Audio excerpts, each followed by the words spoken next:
My husband left me at an airport on our anniversary trip to be with his mistress, and after she left him, he began stalking me and threatening to harm himself. My name is Olivia, and I am 33 years old. This whole situation began a few months ago, right before my 33rd birthday. My husband Daniel is 35, and we were married for 7 years, dating for 9 years. We are childless, for which I am extremely thankful, but it has always been just the two of us. 2 or 3 years ago, Daniel began to become more aloof. He would arrive home from work later and later. At first, he would say that there were a lot of deadlines and that it was a big project. I understood that my job could get busy too, but this became his standard response. When he was at home, he was not really there. Instead, he would be on his phone a lot, typing or scrolling, and if I asked who he was talking to, he would simply say, work stuff. I tried to bring it up at times, saying things like, hey, we don't seem to talk much anymore, or, is everything okay with you? You seem stressed?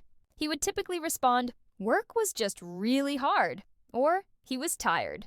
Other times, he would turn it around on me and say he developed these mood swings, saying things like, I was being needy or imagining problems. On some days, he would be very quiet, almost sulky, and wouldn't say much at all. And on other days, he would be easily irritated. I mean, really easily. If I asked him to help with something around the house, he might snap that he was too busy. And if dinner wasn't ready when he expected it, he would become irritated. He had a way of making me feel like if I got upset with him because he was being harsh with me, he would say that I was too sensitive. If I tried to organize a weekend activity for us, he would frequently give an excuse for why he couldn't or agree, but then act completely disinterested when we were doing it. Then there was Isabel, who worked as a consultant for his company and was occasionally hired for large projects. At first, it was just work talk, but Isabel suggested this strategy. I met her once, very briefly at a company Christmas party a couple of years ago. She was very outgoing, and Daniel spent a lot of time talking to her that night. I didn't say anything because I didn't want to come across as a jealous wife, but it felt like he talked about her more than other coworkers. He had mentioned how intelligent she was, how she was succeeding in her career, and how she wasn't afraid to voice her opinions. He also canceled plans a couple of times. Another time we had tickets to a concert he had said he wanted to see that afternoon, but he said he was feeling ill and couldn't go, so I went with a friend instead. It wasn't until later that I saw a picture on a work acquaintance's social media that I realized where it was from. He had called me an hour before we were supposed to go to my parents' for dinner, saying a major issue had come up at work and he had to go in. He sounded genuinely stressed, so I made excuses for him to my parents. Earlier that week, Isabel was in the picture standing very close to Daniel, laughing at something. When I asked him about it, he became very defensive and said it was a work dinner and Isabel was just a colleague. He claimed that I was being paranoid and trying to control him. He became so angry during that argument that he didn't yell, but his voice was hard and cold. I had to have more faith in him and stop making up stories in my mind. He slammed his office door and stayed there for hours. He came out later and pretended nothing had happened, apologizing only for the misunderstanding. At this point, he began criticizing me more frequently for small things. First, my cooking, which he used to say he loved, was suddenly not as good as it used to be. He would say the house was messy even after I had spent after hours of cleaning. He began to make comments about my appearance, saying that I should put in more effort. After we went out with friends, he would compare me to one of the other wives, saying that she was so funny or engaging, implying that I wasn't. It was hurtful, and when I told him this, he would say that he was just being honest or trying to help me. His temper also got worse. It wasn't physical, but one evening when we were talking about money, he bought something without talking to me first. And when I questioned it, saying we should have talked about it, he said I was bugging him. He got up, grabbed his dinner plate, and threw it into the sink so hard that it broke, just staring at it for a while before leaving the kitchen. Another time, we got into a heated argument about whether to spend the holiday with his family or mine, and he ended up going into the garage and punching a hole in the drywall. As our 7th anniversary approached, Daniel suddenly became much more upbeat and announced that he was planning a huge surprise trip for us a whole month before he sat me down and showed me a glossy travel brochure for Bali. He looked sheepish at the time and apologized, saying that he just had a lot of pressure on him and that he would eventually fix the wall. But the memory of that anger remained. He had been tense and aloof, but he wanted to make amends and rekindle our relationship. In the weeks before the trip, he was just like Daniel. He was attentive, helped out around the house more, struck up conversations, and bought me a new suitcase and some new clothes. I allowed myself to think that things might actually improve, and when we flew to Bali, the first part of the trip was exactly like as promised in the brochure. We had a gorgeous villa with a small pool and tropical flowers all around. Daniel was very charming. He held my hand, gave me compliments, and planned romantic dinners on the beach. He took a ton of pictures of me and shared them on his social media pages, captioning them, "7 years and still my beautiful bride and making memories in paradise with my one and only." I may have felt a wave of relief when I saw the posts. On the morning of our 4th day, we packed up and had breakfast by the pool. Daniel seemed a little quieter than the previous days, but I put it down to travel fatigue. A taxi arrived to take us to Denasar Airport for our flight to the next island, and Daniel spent the entire time typing on his phone. This was real, possibly because he did want to make things right. The plan was to spend 3 full days at this first resort, and then fly to a smaller, more remote island for 4 days. I asked him quickly if everything was okay, and he just nodded without looking up from his phone. I assumed that he might be trying to handle a work-related emergency before we went to the more remote area of the airport, which was busy. We got our larger suitcases out of the taxi, and as we were making our way to the check-in area, he said, "I just need to use the men's room quickly. I'll meet you at the check-in counter." I thought that was possible. I found the correct check-in line for our small inter-island flight and waited, saying, "Fine." The line moved along fairly quickly, and as I approached the counter, I looked around for Daniel, but he wasn't there. I reached the front of the line where the check-in agent asked for our passports and tickets. I told him my husband would be right there, but he simply entered the restroom, so I moved aside to make room for others. I tried calling Daniel's phone, and it went straight to voicemail. I texted him, "Where are you?" "I'm at the counter." I waited for 5 more minutes, and then 10. I started to get a little nervous, so I called voicemail again and texted Daniel, "The flight is boarding soon. What's going on?" I felt like a fool as I stood there with our 2 large suitcases and my own carry-on bag, and people stared at me. I walked around the immediate area, looking into the crowds. "Possibly I can't do this anymore, Olivia. I'm not in love with you, and we haven't been for years. I'm probably trying to make it work, wanting this, but I'm tired of pretending." He got lost or was looking for me in the wrong place. My phone buzzed in my hand, and I looked down, thinking it was him calling. When I saw that it was a lengthy text message from Daniel, my heart sank before I even read it. "I know this is a terrible way to tell you, and I'm sorry for doing this to you here, but I couldn't bring myself to say it, Olivia. If I'm being honest with myself, you were always my second choice. And now that Isabel is here in Bali, she's the person I've always really wanted to be with. She told me she wants to give us a real chance, a proper relationship. She flew in this morning, and I'm with her. Divorce. The plane tickets aren't refundable for you. I checked, but I left some money for you in your top dresser drawer at our house. Don't try to get in touch with me, Daniel." I read the text message 3 times, and each time the words felt like a punch. He had orchestrated the entire anniversary trip and romantic act as a prelude to this moment, taking me to a foreign country where he offered me a chance to rekindle our relationship, only to the cruelty of it was unbelievable. I must have sat on that airport bench for at least an hour without crying or being able to do anything but feel stuck. He had even mentioned the money in the dresser drawer as a form of compensation for my inconvenience. But my first clear thought was that I had to leave Bali because I couldn't bear the idea of staying there knowing he was somewhere on the same I located the ticket counter for the international airline we'd flown on. I explained that my travel companion had an unexpected family emergency and had to leave Bali right away, and that I also needed to get home as soon as possible. The airline agent was surprisingly kind. She found me a flight leaving that evening, though it wasn't direct. I'd have a layover in Singapore, but it would get me back to our home city by the following afternoon. The cost of changing the ticket was high, so I used the emergency credit card I always had for travel, which used up the majority of the credit I had left. Since I couldn't just sit in the main airport terminal for 6 hours before the flight, I got a small day room at an airport hotel. I sat on the bed and called my younger sister Megan, who answered the phone in the middle of the night for her back home and sounded drowsy and anxious. I explained what had happened. Facts Daniel left with Isabel, I'm at the airport, I'm heading home, and I didn't have the energy to be dramatic. Megan, on the other hand, was immediately enraged and began cursing Daniel, saying she always had a bad feeling about him. She offered to book a flight and come to Bali immediately, but I told her no. There was no point. I just needed her to be there. When I landed, I couldn't talk for long, feeling like I was going to break the flight home.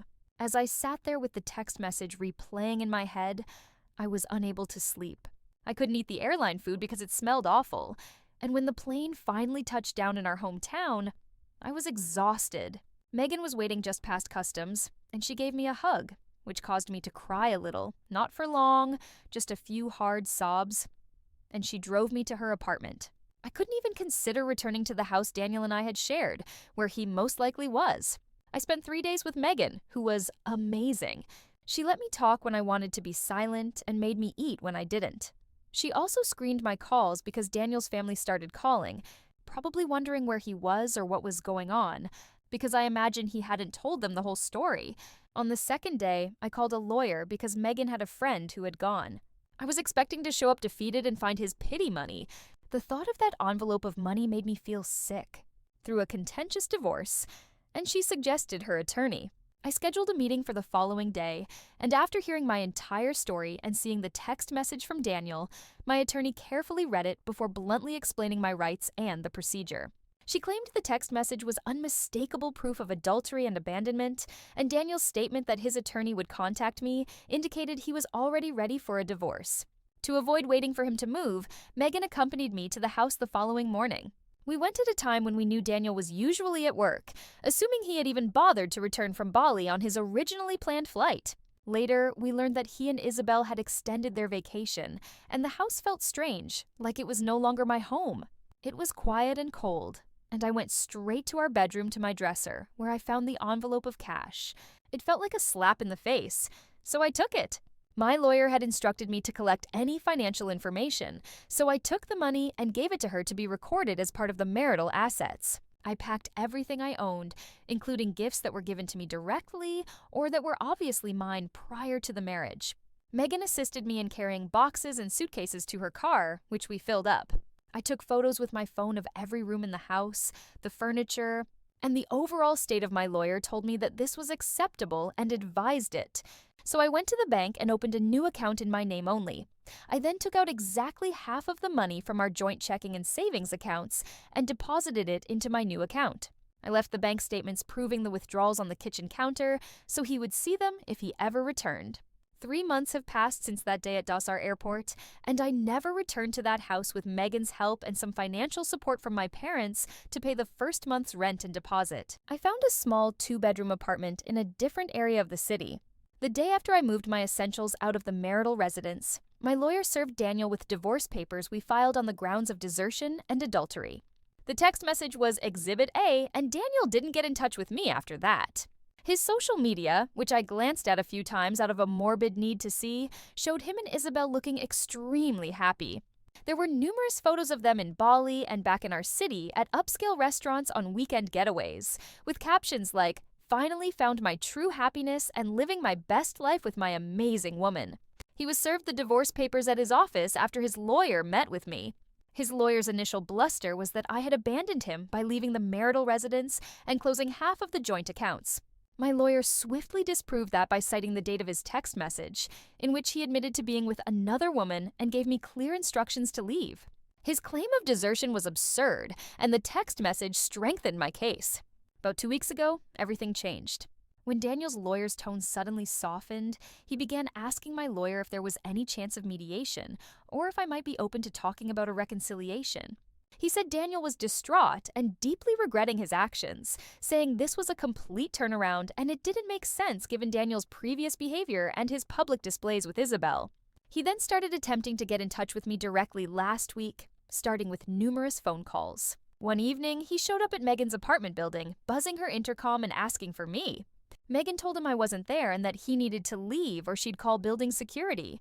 He argued for a while before leaving Megan shaken but angry. After I started ignoring his voicemails, he left long ones, sometimes several in a row, sounding frantic. Then came the emails, which were also long and rambling.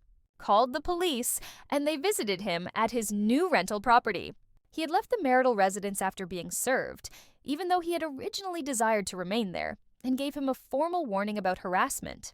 Daniel's messages were all along the same lines, indicating that Isabel had dumped him and that their happy new life had not lasted long, based on his tearful voicemails and emotional emails. Isabel had informed him that she wasn't serious about a long-term relationship. He claimed that after 2 months or so, she returned to an old boyfriend of hers and that Isabel told him that he was being too needy and intense and that he was suffocating her. He even claimed that she called him pathetic before she left. Now, Daniel claims that he made the worst mistake of his life, saying that he loves only me, and he always did. Confused and vulnerable, and that Isabel took advantage of his midlife crisis.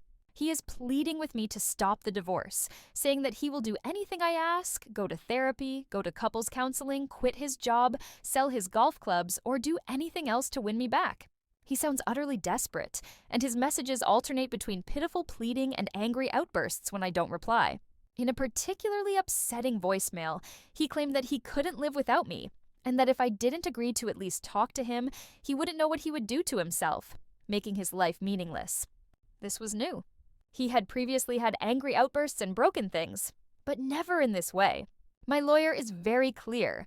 Proceed with the divorce, don't interact with him, and if his harassment persists, we'll obtain a restraining order. I have no intention of getting back together with him. The divorce is proceeding, so that's not why I'm posting. I'm not even asking if I should consider taking him back. That door is locked and barricaded. Instead, I'm asking how to handle his current behavior, which is obviously unstable. The loser who got dumped wants his cozy safety net back. She claims that he doesn't love me but simply despises being alone and dealing with the mess he made. He hasn't tried to approach me in the parking lot of my office building, but he has started showing up there and sits in his car. I see him when I leave for the day, and it's really unsettling.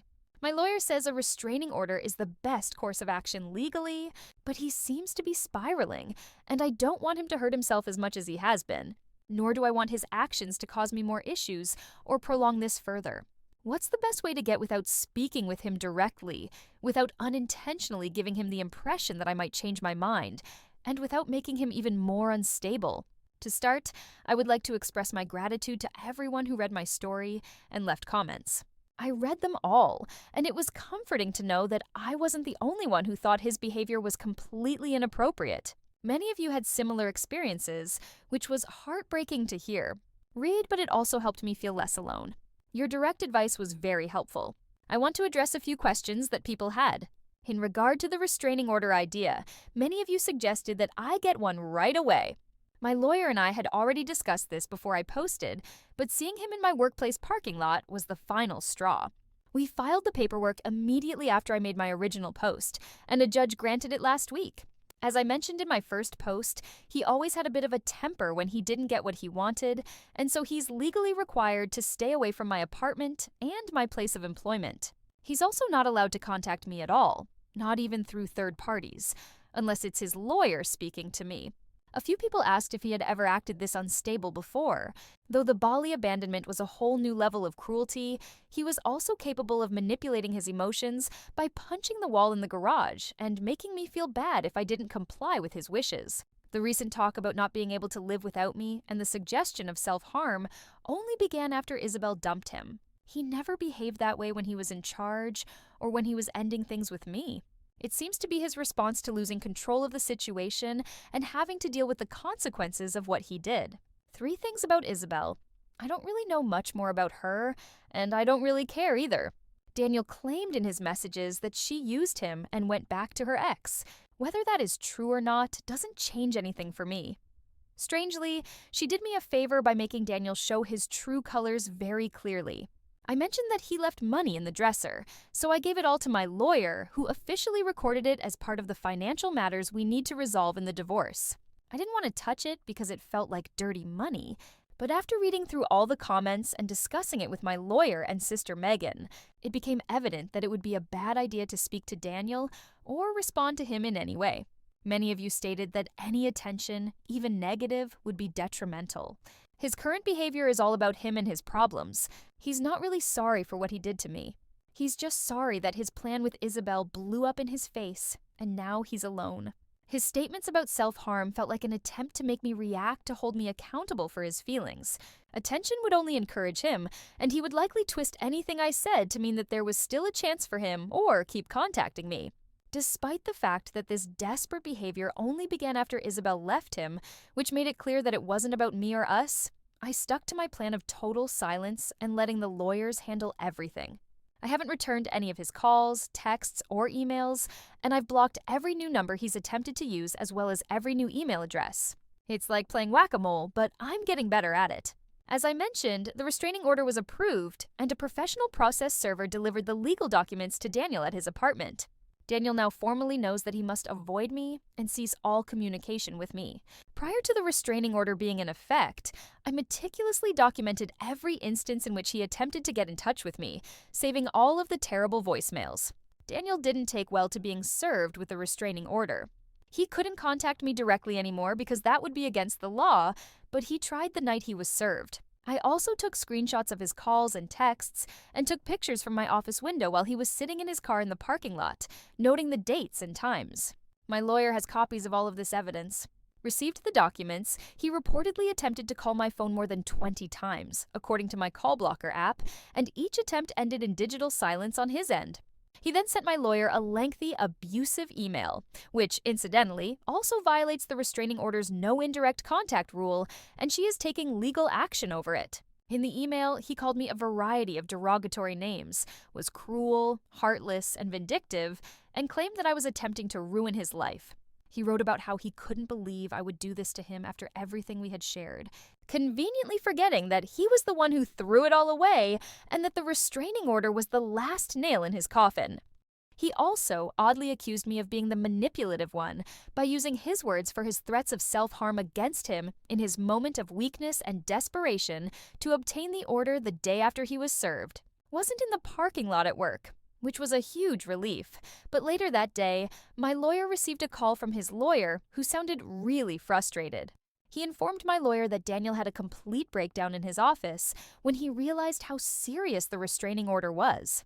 Daniel's lawyer claimed that Daniel became very upset and began yelling that his life was over and making vague threats to end it all because he had nothing and no one left, and then stormed out of the lawyer's office a few hours later. Daniel's sister called his lawyer in a panic, then she called my lawyer, who was also hysterical. It seems that Daniel had called his sister, telling her that he had taken a bottle of pills and that he could no longer take them. He then hung up the phone, which naturally caused a great deal of panic. His sister called 911, and when police and paramedics arrived at Daniel's apartment, it was discovered that he had not taken a bottle. Of pills, the paramedics discovered an empty aspirin bottle overturned on his coffee table, and Daniel himself was, according to their official report, which his lawyer eventually shared with me, heavily intoxicated by alcohol and extremely emotional, but medically stable and not in immediate danger, due to the statements he had made about the pills. This was likely done in an attempt to make Daniel appear both dangerously unstable and somehow deserving of pity in the divorce. He was brought to the hospital as part of a routine psychiatric evaluation, where he was held overnight before being released the following morning. My lawyer informed me of all of this in a calm and factual manner, reminding me that Daniel is responsible for his own actions. She said that although the situation was dramatic and worrisome, it was also possibly another attempt to manipulate me in order to make me feel guilty or to sabotage the divorce process. His behavior has undoubtedly added a great deal of stress to an already terrible situation, but it hasn't changed my mind about anything I'm still doing.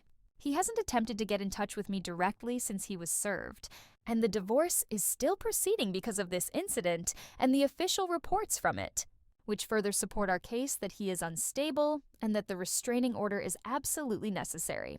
Update 2. It has been approximately 9 months since Daniel left me in Bali, and it has been 6 months since I last posted an update here. The divorce was finalized 3 months ago, and it is now official that I am no longer married to Daniel.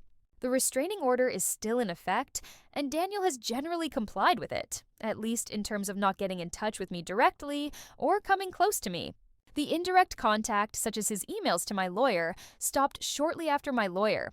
It wasn't easy to get the divorce finalized, but Daniel, acting through his lawyer, fought over everything. He tried to argue that he should receive more than half of the money from the sale of our house because he was the main provider for a few years early in our marriage, which wasn't even true.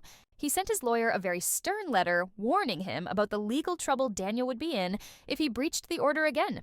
For the most part, our incomes were fairly comparable, and I made more money in the last 2 years than he did. He even attempted to obtain spousal support for me at one point, claiming that Daniel was experiencing extreme emotional distress and was unable to focus on his work due to the divorce and Isabel's rejection, so I should pay him.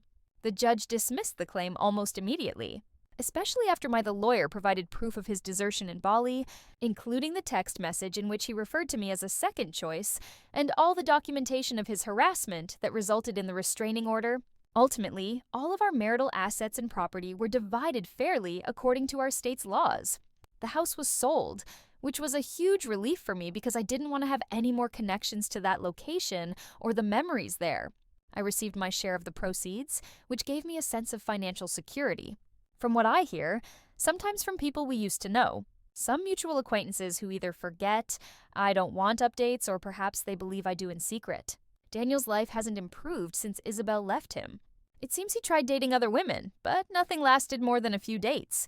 People claim he constantly complains to anyone who will listen, telling them I was unfair in the "I want to thank everyone on this subreddit once more for helping me organize my thoughts and feelings during a very trying time." According to the divorce, Isabel used him and broke his heart, and he's just a victim of bad luck and bad women. There were also rumors that he was drinking heavily following his aspirin incident and the forced psychiatric evaluation, but I don't have any concrete evidence of that, and I don't seek it. It seemed like I wasn't shouting into nothing throughout this hectic and agonizing period. Therefore, I doubt I'll be posting any more updates on this specific story. Relationships with the restraining order are severed, is in place, and I don't intend to voluntarily communicate with Daniel once more.